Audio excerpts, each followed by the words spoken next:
Good morning all of you. आज महाद्वीप और महासागरों का उत्पत्ति से संबंधित सिद्धांत पढ़ेंगे हम। कौन सा? महाद्वीप और महासागरों की उत्पत्ति से संबंधित सिद्धांत। आरएस प्री में भी आता है और आरएस मेंस में भी आता है। एक चीज़ आप याद रखो, आरएस प्री और मेंस दोनों कवर करवाऊंगा मैं आपको, ये आपकी इच्छा है। अगर आरएस का जो हम पढ़ेंगे, कोई भी कोर्स आरएस का पढ़ रहे हैं प्री और मेंस के हिसाब से, तो समझो राजस्थान की सारी जितनी भी कॉम्पिटिटिव एग्जाम है आपके, जितनी भी हैं, चाहे वो आपका एसआई हो, राजस्थान पुलिस हो, सब इंस्पेक्टर हो, और आपके सेकंड ग्रेड हो, थर्ड ग्रेड हो, फर्स्ट ग्रेड हो, यहाँ तक कि कॉलेज लेक्चरर भी हो, सारी सब्जेक्ट उसमें काउंट हो जाएंगे। सारे क्वेश्चंस आप नेट का एग्ज़ाम दे सकते हो। तो टॉपिक कौन सा है? महाद्वीप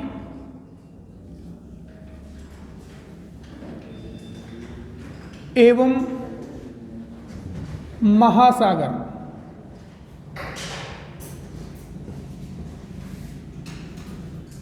कौन सा टॉपिक है? महाद्वीप एवं महासागर। देखो, जब पृथ्वी की बात करें तो पृथ्वी की जब उत्पत्ति हुई, उत्पत्ति के सिद्धांत अलग हैं और महाद्वीप और महासागरों के जो निर्माण के सिद्धांत हैं वो अलग हैं। पृथ्वी के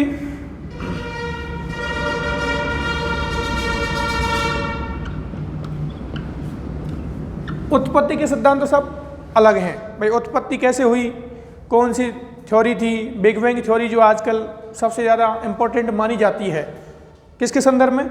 उत्पत्ति के संदर्भ में। उत्पत्ति के सिद्धांत बाद में पढ़ेंगे। अभी हम महाद्वीप और महासागरों पर फोकस करेंगे। आप देखो, अगर महाद्वीप और महासागरों की उत्पत्ति, इनके निर्माण की बात करें, किसकी? निर्माण की, तो इससे संबंधित जो फैक्ट हैं उसमें एक तो संकुचनवादी सिद्धांत। कौन सा सिद्धांत? संकुचनवादी सिद्धांत। एक तो ये डिस्कस करेंगे हम, और एक दूसरा आज डिस्कस करेंगे हम महाद्वीपीय विस्थापन सिद्धांत।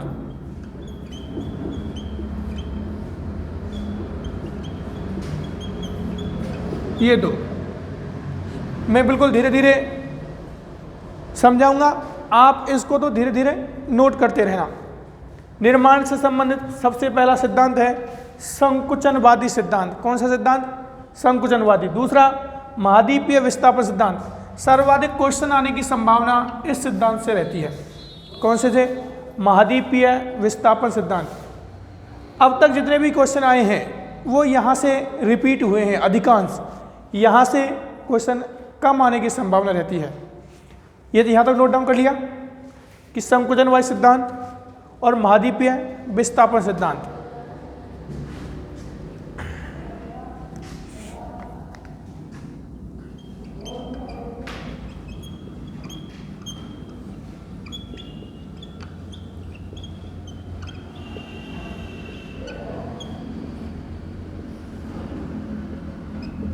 देखो कि संकुचनवादी सिद्धांत है क्या, पहले तो इस चीज को समझते हैं। पृथ्वी की जब उत्पत्ति हुई तो सबसे पहले पृथ्वी किस अवस्था में थी? गर्म अवस्था में थी। किस अवस्था में थी? जब पृथ्वी की उत्पत्ति हुई थी तब पृथ्वी पूरी किस अवस्था में थी? गर्म अवस्था में थी। ये चीज आपको मालूम ही है कि पृथ्वी सबसे पहले किस अवस्था में थी? गर्म। क्लियर? जब पृथ्वी प्रारंभ में गर्म अवस्था में थी, किस अवस्था में थी? गर्म अवस्था में, क्योंकि प्रारंभिक अवस्था है तो गर्म अवस्था है। अब एक चीज़, कोई भी वस्तु है, कोई भी वस्तु अगर वो गर्म है तो वो धीरे धीरे ठंडी भी होगी, होगी नहीं होगी? भाई कोई वस्तु धीरे धीरे ठंडी भी होगी। जब पृथ्वी ठंडी हो रही थी तो कुछ हिस्से जो हैं पृथ्वी के केंद्र की तरफ बढ़े और कुछ हिस्से पृथ्वी के बाहरी परत की तरफ बढ़े। ये चीज़ समझो आप, जैसे कोई चीज़ बहुत जल्दी ठंडी होती है, कोई भी चीज़ हो, जैसे एक चीज़ गर्म की आपने और एक बहुत जल्दी ठंडी हो जाए, तो वो चीज़ जो जल्दी ठंडी होती है उसमें क्या है, सिकुड़न ज़्यादा पड़ती हैं, पड़ेंगी नहीं पड़ेंगी, एक चीज़ क्लियर। और कोई चीज़ बिल्कुल धीरे धीरे ठंडी होती है। आप ऐसे समझो जैसे आपने कोई प्लास्टिक की चीज़ ली और उसको आपने जलाया, बहुत गर्म कर दिया और उसको एकदम से पानी में दे दिया, एकदम ठंडी कर दी, तो वो पानी में देने वाली चीज़ है, उसमें क्या है, आपके सिकुड़न पड़ेंगी। और खुद पानी को देखो, पानी को गर्म कर दो, कितना ही उबाल दो, पानी धीरे धीरे ठंडा होगा, उसमें सिकुड़न नहीं पड़ती। तो ऐसे ही जो भाग जल्दी सिकुड़े वहाँ पर तो क्या हो गए, आपके गड्ढे पड़ गए। क्या पड़ गए, ऐसे गड्ढे पड़ गए। जो भाग जल्दी सिकुड़े, पृथ्वी के जो भाग जल्दी सिकुड़े वहाँ क्या पड़ गए, गड्ढे पड़े। क्या पड़े, गड्ढे। ये जो गड्ढे पड़े, ये भाग, ये क्या बने हैं, महासागर बने हैं। क्या बने हैं, महासागर बने।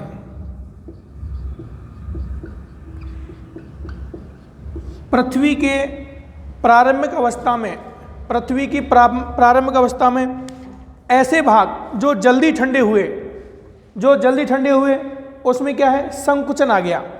इसलिए सिद्धांत का नाम क्या है, संकुचनवादी। गड्ढे पड़े वो महासागर कहलाए। लेकिन जो आपके उभरे हुए भाग हो गए, ये वाले, ये जो भाग है उभरे हुए, ये क्या बने, महाद्वीप बने। क्या बने, महाद्वीप बने। ये महासागर बने और ये महाद्वीप बने। दो चीज़ क्लियर, कि कोई भी चीज़ बल है, समझते हो, बल है मान सकते हो, चाहे संकुचन, कोई भी चीज़ ऐसे संकुचित हो रही है तो ऊंचे भाग तो क्या बन गए, महाद्वीप, और जो गड्ढे बने वो क्या बन गए, महासागर। इसमें किसी को कोई दिक्कत, तो भाई महाद्वीप और महासागर कैसे बने। ये जो सिद्धांत है, ये एक लव नाम का विद्वान हुआ है, उसने दिया है। एक लव नाम का विद्वान है, उसने दिया है। पूरा नाम है H.D. लव। क्या नाम है, H.D. लव। इसके साथ में एक विद्वान और भी था, ग्रीन। दो विद्वान हैं, ग्रीन और H.D. लव। अगर क्वेश्चन आएगा इसका आरएस में तो कैसे आएगा कि संकुचनवादी सिद्धांत किसने दिया है, बस, इससे ज़्यादा क्वेश्चन इसका नहीं बनेगा। तो किसने दिया है, H.D. लव ने। और किसके साथ मिलकर दिया है, ग्रीन के साथ।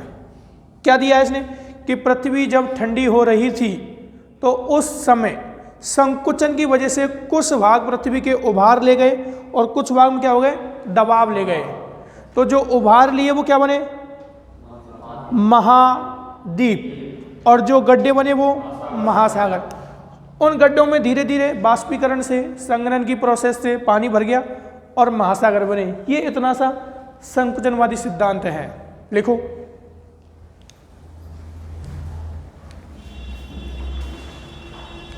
लिखो, संकुचनवादी सिद्धांत। यह सिद्धांत ग्रीन एवं H.D. लव के द्वारा दिया गया। यह सिद्धांत ग्रीन व H.D. लव के द्वारा दिया गया। ग्रीन व H.D. लव के द्वारा दिया गया।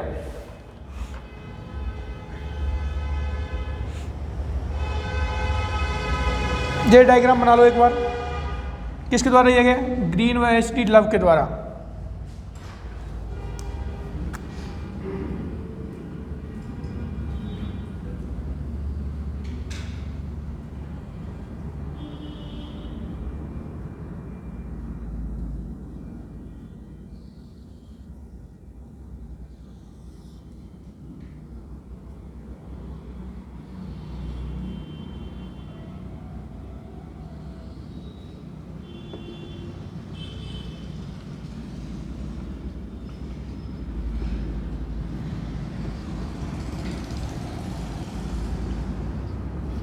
इतना सा ही लिखना है, ठीक है। H.D. लव के द्वारा दिया गया। एक लाइन और लिख लो, H.D. लव के अनुसार, H.D. लव के अनुसार, H.D. लव के अनुसार जो भाग जो भाग एच डी लव के अनुसार जो भाग उभार लिए हुए था, जो भाग उभार लिए हुए था वो महाद्वीप बने, वो महाद्वीप बने। जबकि जो भाग धंसा हुआ था, जबकि जो भाग धंसा हुआ था वो महासागर बने। क्या बने? महासागर बने। आपको इसमें जो याद रखने वाली चीज है वो है कि इसका प्रतिपादक कौन था। क्लियर? ये क्वेश्चन आएगा तो इसमें केवल यही पूछेगा कि प्रतिपादक कौन था। अब जो सिद्धांत ले रहे हैं हम,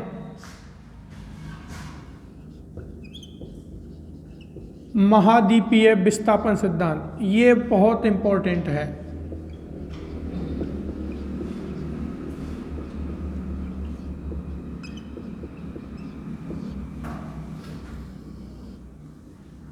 महाद्वीपीय विस्थापन सिद्धांत,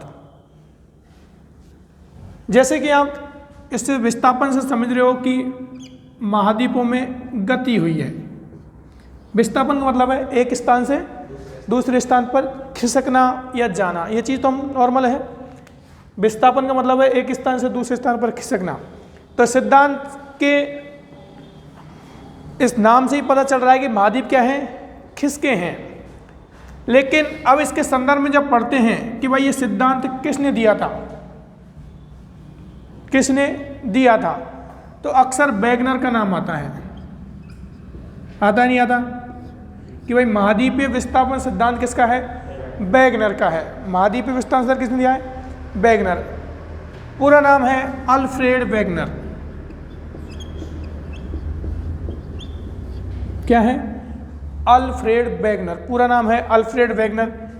ये जर्मनी के हैं। पहली बात तो कहाँ के हैं? जर्मनी के हैं। ये जो विद्वान हैं ये कहाँ के हैं? जर्मनी के हैं। सबसे पहले ये अगर इनके बारे में बात करें तो ये जलवायुवेत्ता हैं। क्या है? जलवायुवेत्ता। वर्तमान में जलवायुवेत्ता हैं, लेकिन उससे पहले ये वनस्पतिवेत्ता थे। क्या थे? वनस्पति शास्त्री। क्या थे? वनस्पति शास्त्री। वनस्पति शास्त्री बाद में क्या बने? जलवायुवेत्ता। ये वैगनर है। लेकिन इस वैगनर की थ्योरी को देने से पहले 3 विद्वान और भी हैं जिन्होंने महाद्वीपीय विस्थापन की थ्योरी दी थी, लेकिन वो क्या है? अस्तित्व में नहीं आई। ऐसे समझो जैसे आपने कोई चीज़ बोली किसी को कि भाई ये काम ऐसे हो सकता है, आपने बोला, लेकिन उसको किसी ने एक्सेप्ट नहीं किया, लेकिन बाद में वही चीज़ चलकर किसी और ने बोली और उसको एक्सेप्ट कर लिया हो, तो वास्तविक प्रतिपादक तो कौन है? Alfred Wegener. लेकिन हर चीज़ की नींव कहाँ से आई? तो एक विद्वान हुए हैं फ्रांसीसी बेकन।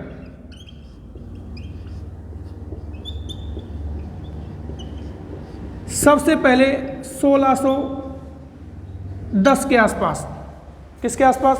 1620 के आसपास, 1620 के आसपास इसने महाद्वीपीय विस्थापन सिद्धांत की थ्योरी दी कि भाई महाद्वीप खिसके हैं, महाद्वीप एक स्थान से दूसरे स्थान पर विस्थापित हुए हैं, लेकिन इसकी थ्योरी को उस समय नकार दिया गया।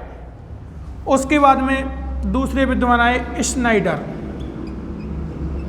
कौन से विद्वान हैं? स्नाइडर। इन्होंने भी कहा कि महाद्वीप एक स्थान से दूसरे स्थान पर विस्थापित हुए हैं, लेकिन इसकी भी थ्योरी को नकार दिया। ये 2 विद्वान आ गए। उसके बाद में आते हैं ग्रिफिथ टेलर। कौन?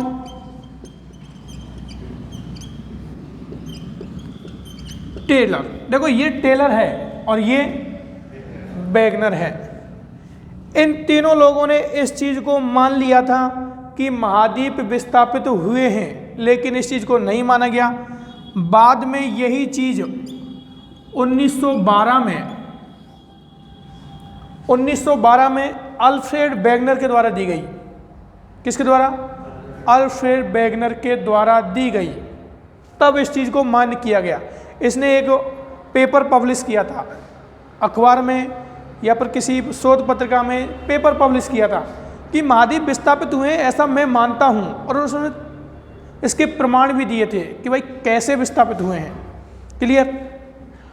तो हमको अगर महाद्वीप विस्थापन सिद्धांत की जड़ें कहाँ दिखती हैं, तो फ्रांसीसी बेकन के, आप जब पॉलिटिकल पढ़ते हो भाई, कि उसकी जड़ें उस अधिनियम में दिखती हैं। सेम ऐसे ही अगर वेगनर का महाद्वीप विस्थापन सिद्धांत है तो वो किसका है? वेगनर का। लेकिन अगर आपसे पूछ ले कि इससे सबसे पहले महाद्वीपीय विस्थापन सिद्धांत के बारे में किसने बताया, तब आंसर आपका फ्रांसीसी बेकन होगा। तब आपका अल्फ्रेड वेगनर बिल्कुल भी नहीं होगा। क्या होगा? फ्रांसीसी बेकन। क्योंकि इस बेकन ने कहा, फिर स्नाइडर ने कहा, फिर ग्रिफिथ टेलर ने कहा, उसके बाद अल्फ्रेड वेगनर। देखो 1620 में, ये 1620 में दिया है इसने, और इसके कितने साल बाद दे रहा है? ये लगभग 300 साल बाद दे रहा है। तो ऐसा तो है नहीं कि 300 साल इन्होंने विद्वानों ने दिया। जब अल्फ्रेड वेगनर, ये क्या है? सबसे पहले क्या था? वनस्पति शास्त्री था। क्या था? वनस्पति शास्त्री। ये अल्फ्रेड वेगनर वनस्पतियों का अध्ययन करने के लिए अंटार्कटिका महाद्वीप पर गया हुआ था। मतलब पूरे विश्व में जगह जगह घूम रहा था, शोध कर रहा था कि भाई वनस्पति कहाँ, कौन सी वनस्पति मिलती है। तो जब ये अंटार्कटिका महाद्वीप पर था, तो अंटार्कटिका महाद्वीप पर इसको कोयले के अवशेष मिले। किसके अवशेष मिले? कोयले के अवशेष मिले। और आपको पता है कि कोयला हमेशा गर्म क्षेत्रों में मिलेगा। कहाँ मिलेगा? गर्म क्षेत्रों में मिलेगा। कोयला कहाँ मिलेगा? गर्म क्षेत्रों में। जब अंटार्कटिका महाद्वीप पर हमेशा बर्फ रहती है, ये कन्फर्म है कि अंटार्कटिका महाद्वीप पर वर्तमान में क्या रहती है? बर्फ। तो वहाँ कोयले के अवशेष होना आश्चर्य की बात है कि नहीं? बिल्कुल है। तो इसको ऐसे लगा कि भाई कोयले के अवशेष अंटार्कटिका महाद्वीप पर मिल रहे हैं। फिर इसने क्या किया, और जगह उस चीज़ को छोड़ा और रिसर्च किया और आगे। तो इसने पाया कि मरुस्थल, अपने राजस्थान में भी है मरुस्थल, पश्चिमी मरुस्थल, वहाँ आपको पता है तो हिम के अवशेष मिले हैं। आपने पढ़ा होगा राजस्थान की ज्योग्राफी में कि हिमानी से संबंधित अवशेष मिले हैं। कैसे भाई? राजस्थान में हिम के अवशेष कैसे मिले, जबकि राजस्थान तो क्या है? शीतोष्ण कटिबंध में है लगभग। तो मरुस्थल में हिम के अवशेष मिलना और शीत प्रदेशों में कोयले के अवशेष मिलना, इस चीज़ को दर्शाता है कि या तो महाद्वीप विस्थापित हुए हैं, या तो महाद्वीप खिसके हैं, या फिर जलवायु कटिबंध खिसके हैं। दो चीज़, या तो महाद्वीप खिसके हैं या जलवायु कटिबंध खिसके हैं। यहाँ तक उतार लिया सबने? चलें आगे। बिल्कुल।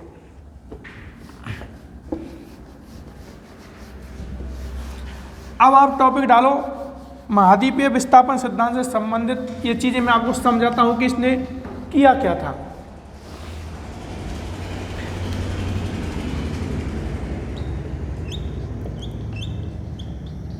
जहाँ भी समझ में नहीं आए बता देना। महाद्वीपीय विस्थापन सिद्धांत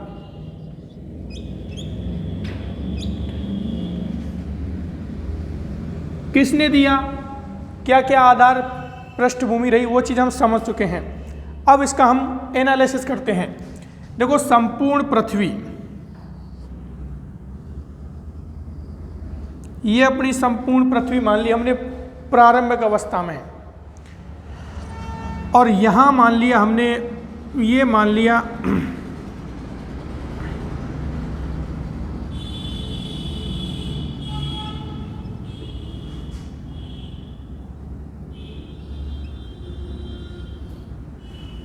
ये चीज़, संपूर्ण पृथ्वी प्रारंभिक अवस्था में एक ही गोले के रूप में थी। मतलब एक ही स्थल खंड था, जिसको बोल सकते हैं आप स्थल खंड बोल सकते हो, एक ही स्थल खंड। क्लियर? इसको वेगनर ने पेंजिया नाम दिया था। किसने दिया था? वैगनर ने। पेंजिया शब्द ही वैगनर का है। उससे पहले ना तो फ्रांसीसी बेकन ने दिया, ना उसके बाद स्नाइडर आया उसने दिया, उसके बाद में आपके ग्रिफिथ टेलर आया उसने भी ऐसा कोई शब्द नहीं दिया। सर्वप्रथम किसने? वैगनर ने इस स्थलखंड को पेंजिया नाम दिया। क्या नाम दिया? पेंजिया। पेन प्लस जिया, पेन का मतलब संपूर्ण, जिया का मतलब पृथ्वी, संपूर्ण पृथ्वी को पेंजिया नाम दिया इसने कि भाई ये क्या है? पेंजिया है। इसके चारों तरफ पानी भरा हुआ था जिसे क्या नाम दिया गया? पेंथालासा नाम दिया गया। क्या नाम दिया गया? पेंथालासा। इसको नाम दिया था पेंथालासा। ये चीज तो आपने खूब पढ़ रखी है कि संपूर्ण स्थलखंड को क्या नाम दिया गया? पेंजिया। और उसके बाद में क्या दिया गया? पेंथालासा। सबने पढ़ रखी है। लेकिन एक चीज बताओ, अब जो ये वैगनर कहता है, ये कहता है कि इसका विखंडन हुआ। क्या हुआ? इसका विखंडन हुआ। ये इसका क्या विखंडन करता है? इसने क्या किया कि इस संपूर्ण पृथ्वी को दो भागों में खंडित कर दिया। कितने भागों में खंडित कर दिया? दो भागों में। दो भागों में खंडित किया इस संपूर्ण पृथ्वी को। ये जो जब पेंजिया था, ये पर्मियन काल की घटना है। ये भी चीज याद रखनी है आपको। किस काल की घटना है? पर्मियन काल की घटना है। कि पर्मियन काल में आपको क्वेश्चन कैसे आएगा कि किस काल में पेंजिया दृढ़ भूखंड के रूप में अकेला था? तो पर्मियन काल में। किस काल में? पर्मियन काल में। उसके बाद में ये ट्रियासिक काल आया। कौन सा काल? ट्रियासिक काल आया। इस ट्रियासिक काल में संपूर्ण पृथ्वी दो भागों में बट गई। कितने भागों में? दो भागों में बट गई। ये जो ऊपर वाला भाग है इसको नाम दिया गया लारेशिया। क्या नाम दिया गया? लारेशिया। इसको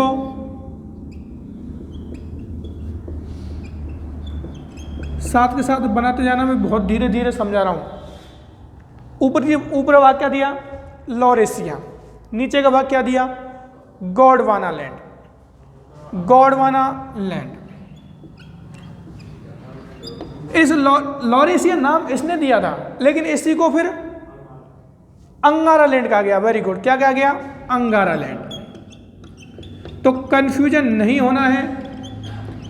अगर अंगारा लैंड आए ऑप्शन में तो अंगारा लैंड सही है, और नहीं तो लॉरेशिया ही सही माना जाएगा। दो दृढ़ भूखंड। इनको इंग्लिश शब्द यूज किया था क्रेटोजन।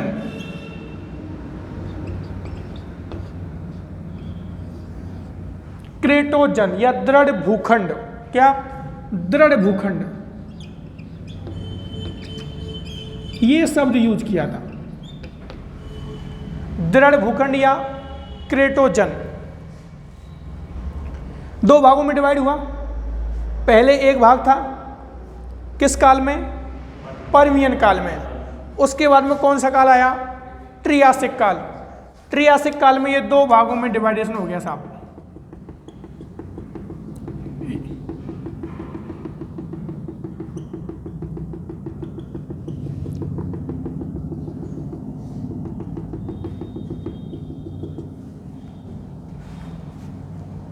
एक भूखंड, दूसरा भूखंड।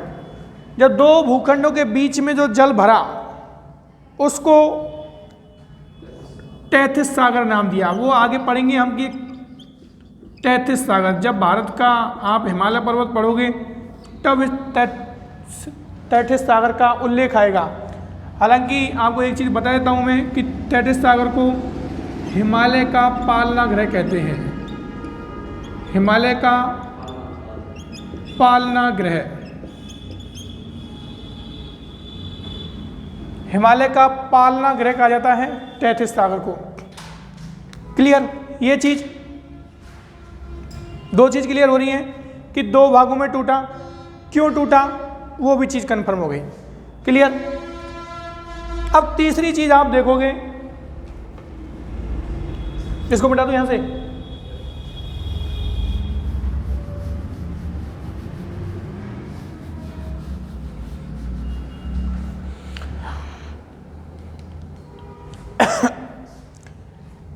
अब पहला ही क्वेश्चन आपका होगा कि सर ये जो दृढ़ भूखंड है टूटा क्यों। भाई मेन चीज तो क्वेश्चन यही है ना, कोई भी चीज है वो टूटी क्यों। तो वैगनर से भी यही क्वेश्चन पूछा गया कि भाई आखिर ऐसा क्या कारण हुआ कि जो पूरा एक दृढ़ भूखंड था वो दो भागों में टूटा। तो वैगनर ने इसका दो कारण सुझाए। उसने कहा कि ऐसे दो कारण हैं जिनकी वजह से ये पेंजिया क्या है, दो भागों में टूटा है। एक तो कारण दिया उसने, टूटने का कारण बता रहा हूं मैं। एक तो कारण दिया था उसने गुरुत्वाकर्षण बल। कौन सा बल? गुरुत्वाकर्षण बल दिया। उसने कहा कि गुरुत्वाकर्षण बल की वजह से ऐसा हुआ है कि ये दो भागों में टूटा है। एक दूसरा कारण दिया था उसने प्लवनशीलता। ये दो कारण सुझाए। पहला क्या दिया? गुरुत्वाकर्षण बल। दूसरा क्या दिया?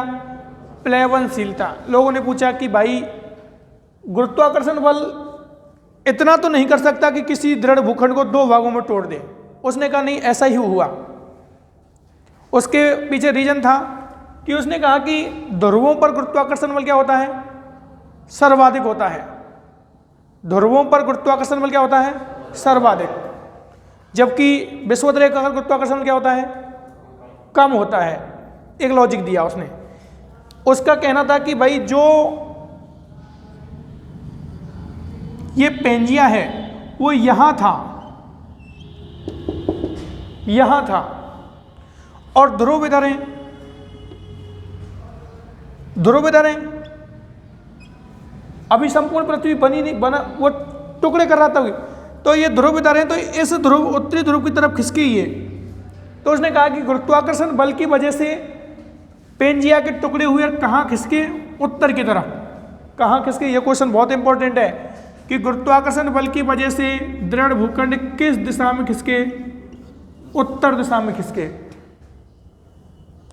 दूसरा दिया कि भाई प्लवनशीलता, कि इसकी वजह से ये सारे दृढ़ भूखंड पश्चिम दिशा में खिसके। किस दिशा में खिसके? पश्चिम में।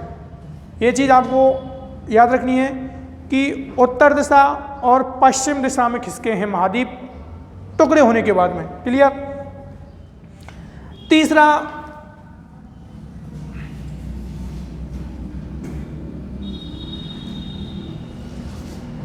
आपके उसने कहा कि भाई ट्रियासिक काल के बाद में एक काल आया जुरासिक काल। कौन सा काल आया? Jurassic park. मूवी देखिए क्या जुरासिक पार्क? देखिए क्या? नहीं देखी? पुष्पा तो देखी होगी, है? पुष्पा देखी होगी यार। आरपीएससी में ट्रेंड चल रहा है अभी कि अपन झुकेगा नहीं, आरएस बढ़ के ही मानेगा, है?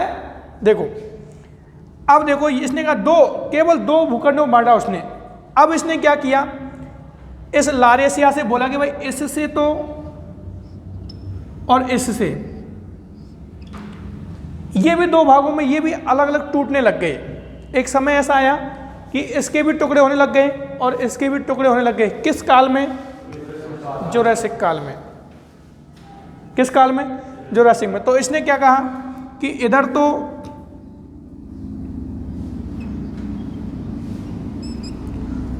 उत्तरी अमेरिका बन गया और यहां पर दक्षिणी अमेरिका बन गया, और इधर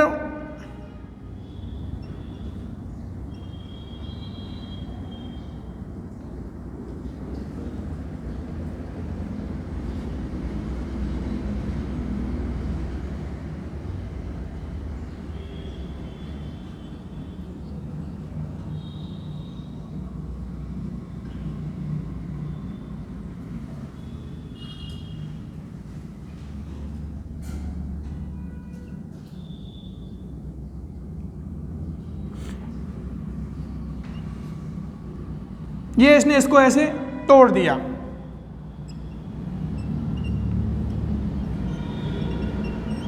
ऐसे भागों में तोड़ दिया इसने। इसने कहा कि ये तो उत्तरी अमेरिका बन गया। क्या बन गया? उत्तरी अमेरिका बन गया। क्या बना? उत्तरी अमेरिका। ये क्या बन गया? दक्षिणी अमेरिका। क्या बन गया? दक्षिणी अमेरिका बन गया। इसको यूरोप और एशिया को इसने यूरेशिया कहा है। क्या कहा है? यूरेशिया कहा है। ये आपका अफ्रीका बना। क्या बना? अफ्रीका। और ये ऑस्ट्रेलिया बना है। क्या बना है? ऑस्ट्रेलिया। और ये क्या बना है? अंटार्कटिका।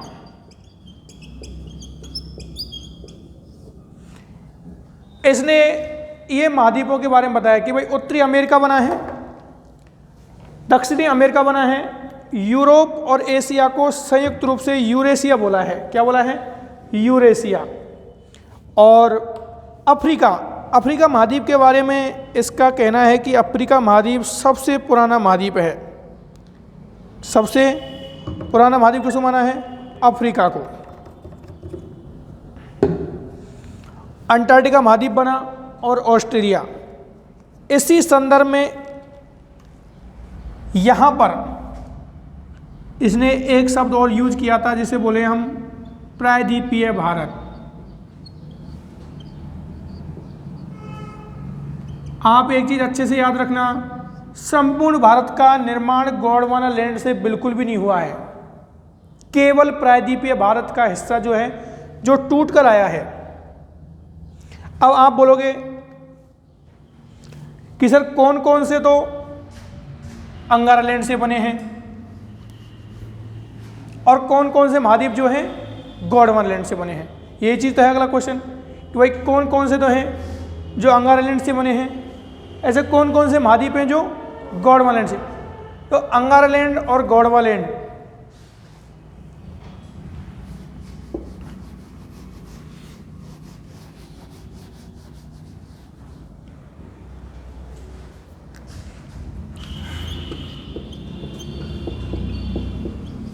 अंगारा लैंड। आप देखो अंगारा लैंड से कौन कौन बने। मैंने क्या कहा? उत्तर के महाद्वीप विषुवत रेखा से उत्तर की तरफ जितने भी महाद्वीप हैं वो सब अंगारा लैंड से बने हैं। विषुवत रेखा से उत्तर की तरफ जितने भी महाद्वीप हैं वो सब किससे बने हैं? अंगारा लैंड, या क्या नाम दिया गया इसे? लारेशिया। क्या नाम दिया गया? लारेशिया। जैसे उत्तरी अमेरिका,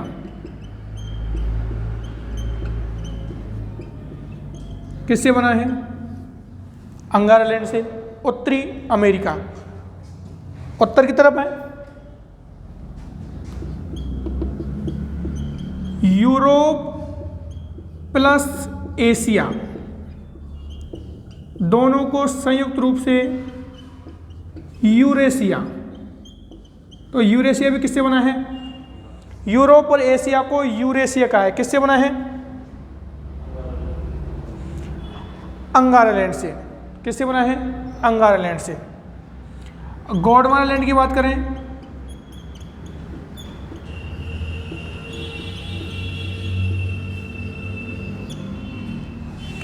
गोंडवाना लैंड से एक तो बना है आपका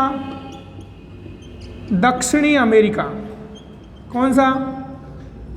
दक्षिणी अमेरिका बना है एक। दूसरा दक्षिणी अमेरिका हो गया। अफ्रीका क्या बना है? अफ्रीका बना है।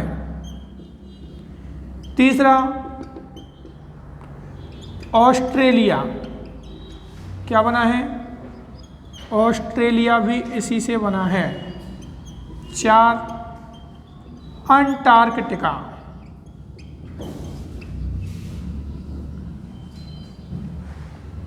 और एक शब्द और यूज करना है इसमें, प्रायद्वीपीय भारत भी इसी से बना है। इंडियन पेनिनसुला, प्रायद्वीपीय भारत। अंगारलैंड से कितने डिवाइडेशन हुए हैं? उत्तरी अमेरिका, यूरोप और एशिया। वो आपको यूरेशिया भी दे सकता है और यूरोप और एशिया दोनों अलग अलग। द्वीपों की बात आगे करेंगे कि संपूर्ण विश्व के बारे में। गोंडवाना से प्रायद्वीपीय भारत, दक्षिणी अमेरिका, अफ्रीका, ऑस्ट्रेलिया और अंटार्कटिका। ये चीज़ क्लियर? मेरे हिसाब से यहाँ तक आपको डाउट नहीं होना चाहिए, क्योंकि विषुवत रेखा को आधार मान लिया है हमने कि विषुवत रेखा से उत्तर की तरफ जितने महाद्वीप हैं वो किससे बने हैं? अंगारलैंड से।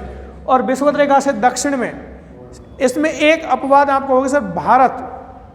तो भारत की स्थिति मैंने अभी यहाँ बताई है। आप देखो, भारत मैंने यहाँ बताया है अभी कि भारत अभी इस स्थान पर है, तो भारत बाद में यहाँ जाके मिल जाएगा इस जगह।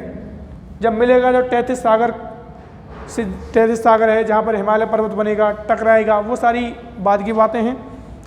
यहाँ तक कोई किसी को दिक्कत समझ में तो आ रहा है ना? ऐसा तो नहीं है कि भाई मैं समझा रहा हूँ आपके समझ में नहीं आ रहा हो। क्वेश्चन कहाँ से आएगा? निम्न में से कौन अंगारालैंड का भाग नहीं है? 3 तो ये देगा आपको, एक भारत उठा के दे देगा। यहाँ पर क्वेश्चन आएगा कि भारत किसका हिस्सा है? अंगारालैंड का, गोंडवाना का, लॉरेशिया का, दोनों को कर देगा अलग अलग। लॉरेशिया का, फिर देगा लॉरेशिया प्लस गोंडवाना का। तो क्या करना है? गोंडवाना। क्लियर? आपसे पूछेगा कि भारत प्रारंभिक स्थिति में किस काल में अफ्रीका से अलग हुआ? जुरासिक काल में। किस काल में हुआ? जुरासिक काल में। अब लास्ट में एक और आता है ट्रियासिक काल। मिटा दूं उसको? ट्रियासिक काल।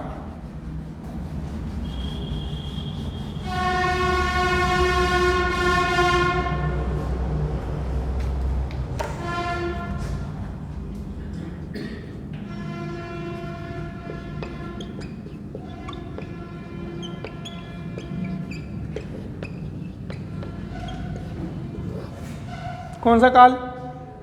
सॉरी, क्रिटेशियस काल। ट्रियासिक तो आ गया ना सेकंड में, क्रिटेशियस करना है। ट्रियासिक तो सेकंड आया था ना सेकंड में, सेकंड नंबर का था ना, क्रिटेशियस काल आएगा। क्रिटेशियस काल।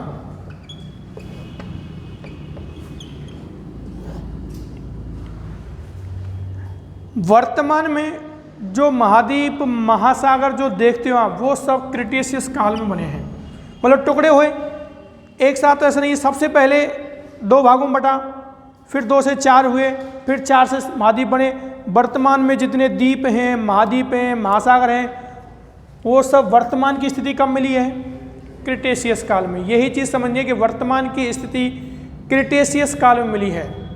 संपूर्ण दृढ़ भूखंड जो पहले तो 2 भागों में टूटा, ऐसे समझो कि कोई चीज़ सबसे पहले 2 भागों में टूटी। 2 भागों में टूटने के बाद एक तो कहलाया आपका अंगारालैंड या लॉरेशिया, एक कहलाया गोंडवाना। अंगारालैंड के भी क्या हुए? फिर टुकड़े हुए। उससे उत्तरी अमेरिका बना, यूरोप और एशिया बना। गोंडवाना के भी टुकड़े हुए, उससे क्या बना? दक्षिणी अमेरिका बना, अफ्रीका, ऑस्ट्रेलिया, अंटार्कटिका और प्रायद्वीपीय भारत। जब ये खिसक रहे थे, एक दूसरे से दूर जा रहे थे, तो वैगनर का ये मानना है कि जब ये खिसक रहे थे तो उसी समय महाद्वीपों पर पर्वतों की भी उत्पत्ति हुई। और विश्व के सबसे बड़े बड़े पर्वत, हिमालय पर्वत, अपलेशियन पर्वत, रॉकीज पर्वत, एंडीज पर्वत, इन पर्वतों की क्या है? उत्पत्ति उसी समय हुई। उसके पीछे उसने कारण बताए कि ये कहाँ खिसक रहे थे? पश्चिम की तरफ खिसक रहे थे। तो आप देखो, उसका मानना यह है कि पश्चिम की तरफ खिसकने की वजह से सारे पर्वत जो है पश्चिम की तरफ बने हैं। आप देखो, एंडीज पर्वत पश्चिम की तरफ है, रॉकीज पर्वत पश्चिम की तरफ है, हिमालय पर्वत ऐसे आके टकराया उससे। प्रायद्वीपीय जो भारत है वो टकराया यूं, किससे? यूरोप और एशिया से तब बना है, तो उसका मानना है टकराने से। वो एक चीज़ भी कहता है कि जो महाद्वीप हैं वो सियाल से बने हैं। किससे बने हैं? सियाल से। और महाद्वीपों के बारे में उसने एक शब्द यूज किया है, सीमा। ये कठोर माना है उसने कि ये कठोर है, और ये क्या है? तरल है। कि भाई कठोर चीज़ तरल चीज़ पर तैरती है, और ये तो प्लवनशीलता का गुण भी कहता है। आप कोई लकड़ी का गट्ठा लो और उसको बाल्टी में पानी भर के डालो, तो लकड़ी का जो लगभग 80% हिस्सा तो पानी में रहेगा, लगभग 80 से 90 के बीच में, और कुछ हिस्सा ऊपर रहेगा। सेम वैगनर कहता है कि भाई महाद्वीप सियाल जो है उस सीमा पर तैर रहे थे। परत है ये पृथ्वी की सियाल, सीमा और निफे। 3 परतें हैं पृथ्वी की, सियाल, सीमा और निफे। वो आगे पढ़ेंगे। इसलिए ये क्या एक दूसरे से दूर गए। जब दूर गए तो उत्तरी अमेरिका और दक्षिणी अमेरिका जब दूर गए इनसे, तो इनके बीच में जो पानी भरा उससे कौन सा महासागर बन गया? अंध महासागर बन गया। कौन सा महासागर बना? अंध महासागर। उत्तरी अमेरिका खिसका, दक्षिणी अमेरिका खिसका, तो बीच में जो पानी भरा उससे क्या बन गया? अंध महासागर बन गया। जब यूरोप और एशिया अफ्रीका से टूट कर गए, अफ्रीका का मतलब मेरा है पेंजिया, पेंजिया से टूट कर गए, तो कौन सा महासागर बना? हिंद महासागर बना। और जो पेंथालासा था वो वर्तमान में प्रशांत महासागर का अवशेष है। किसका अवशेष है? प्रशांत महासागर का, पेंथालासा। और जो पेंजिया मुख्य नाम दिया था वो वर्तमान में अफ्रीका का अवशेष है। किसका अवशेष है? अफ्रीका का। तो ये वैगनर का सिद्धांत है जो वैगनर ने दिया था। अब उसने 2 कारण बताए कि सब, या तो भाई सारी चीज़ें उसने समझाने के बाद में वो 2 निष्कर्ष पर पहुंचा। क्यों? क्योंकि उसको कोयला मिला और उसको हिम के अवशेष मिले, तो वो 2 निष्कर्ष पर पहुंचा कि या तो स्थलखंड गतिमान रहे हैं और जलवायु कटिबंध स्थिर रहे हैं। पहला पॉइंट उसने क्या कहा? स्थलखंड क्या है? गतिमान, और कटिबंध, जलवायु कटिबंध लिख लो। जलवायु कटिबंध क्या रहे हैं? स्थिर रहे हैं। एक मत तो ये था उसका कि स्थलखंड गतिमान रहे हैं और जलवायु कटिबंध स्थिर रहे हैं। लेकिन उसके बाद में फिर दूसरा मत भी आया कि हो सकता है स्थलखंड स्थिर रहे हों। स्थलखंड कैसे रहे हों? स्थिर रहे हों, और जलवायु कटिबंध क्या रहे हों? गतिमान रहे हों। क्या रहे हों? गतिमान रहे हों। 2 निष्कर्ष पर पहुंचा वो कि या तो स्थलखंड गतिमान रहे हों, पहला निष्कर्ष, जलवायु कटिबंध स्थिर रहे हों। उसका कहना है कि या तो स्थल खिसके और जलवायु कटिबंध एक जगह रहे। फिर उसके दिमाग में आया कि नहीं, ऐसा भी हो सकता है कि स्थलखंड तो यहीं के यहीं हों जो आज हैं, और जलवायु कटिबंध खिसके हों।